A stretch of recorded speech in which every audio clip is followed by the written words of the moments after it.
Now, the High Court in Pretoria has ordered Higher Education Minister Dr. Nzimande to withdraw his notice of intention to place Unisa under administration.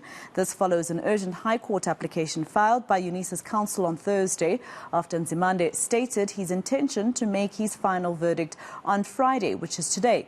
To discuss this further, I am joined by Unisa lecturer Mametlwe Sebei. Mametlwe, thank you very much for your time here on eNCA. So obviously this was your urgent application, so I assume you welcoming the court's decision.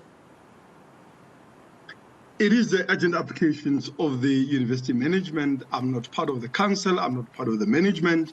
However, of course, I do support the decision to make, the urgent court application. I also support the decision of the court to interdict the minister to act in the manner that he wanted to, pending the review application regarding the decision to appoint the independent assessor, but also to challenge the findings of that independent assessment report. And, how is, I don't know if you'd be able to answer this question because, of course, you're a lecturer there, but not necessarily part of the executive.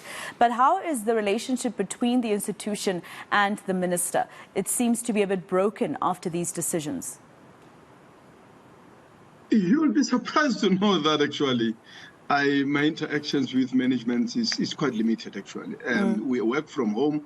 I barely, meet these people. It's only that I, like everybody, follow developments at Unisa, but also as somebody who's internal, talk to a number of stakeholders and activists within the trade unions and people that also are in the student movement, but also people that are actively engaged with the governance of the university, as well as to read the reports and make my own assessment. Like, for instance, when you look at the decision of the minister to uphold that report, one of the things that he says is that university has violated its own procurement policies. And for me, that is outrageous because what is he talking about? I've said here before that that is in reference, for instance, to a laptop procurement scheme where there was a tender issued for the procurement of laptop and other ICT equipment for the staff. The university management decided to terminate that and instead to give each and every staff member a cash advance to ensure that they procure those particular items on open market. That decision saved the university over 400 million, according to audits. Now, this minister says we must take those kind of procurement back to tendering process. And we mustn't forget that this is a minister whose party at Bujanala District Municipality has spent 2 million to procure 2 laptops. Now, it's things like that which just don't make sense to me.